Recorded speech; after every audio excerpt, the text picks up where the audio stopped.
I'm CJ Lamb. I'm a partner with the Gunderson Law Firm. We are a real estate law firm here in Chicago.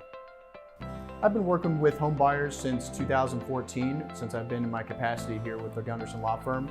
Over the course of those years, we average roughly 550 plus residential transactions a year for buyers and sellers. So that has equated to being a part of thousands of real estate transactions for home buyers. I'm just here to talk to you about the attorney's role in a real estate transaction, specifically in a residential transaction, and what new home buyers need to know about that. The main steps that your attorney is going to be involved in are, first, the attorney review period.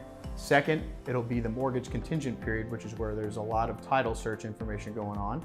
There's going to be the loan approval period, or the clear to close. Then there's the closing itself, which is kind of the big dance. So to my knowledge, there's approximately 23 states that require an attorney's involvement in some way, shape, or form. That does not mean necessarily representing the buyer directly or the seller directly. It could mean attorneys need to be involved in the title searches, attorneys need to be involved in underwriting for the lenders and stuff like that. As far as states that do things with attorneys involved directly with the transactions, no state is technically required to have someone represent, although they do want that involvement. However, it's kind of like representing yourself pro se. If you're going to go in and defend yourself on some sort of case, it's not necessarily advisable. You want an expert in there who knows what they're doing.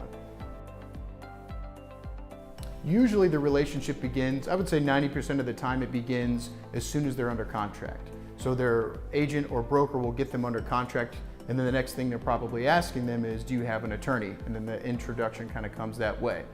Sometimes, especially if someone has bought before or sold before, they're going to have a relationship with the attorney. They're going to say, hey, I'm thinking about doing this. But by and large, it happens when the contract actually begins, because that's where that attorney review period begins, and that's when all the time is of the essence stuff begins, and so the attorney has to be ready to rock and roll.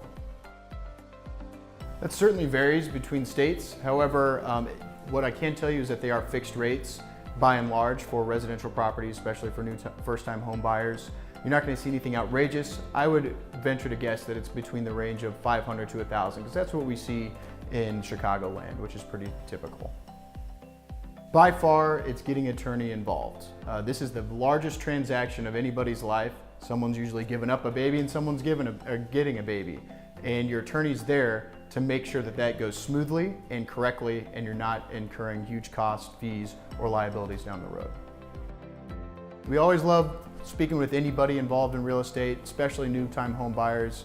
It's a lot of fun. You can find my contact information at the end of this video. Again, I'm CJ Lamb with the Gunderson Law Firm here in Chicago.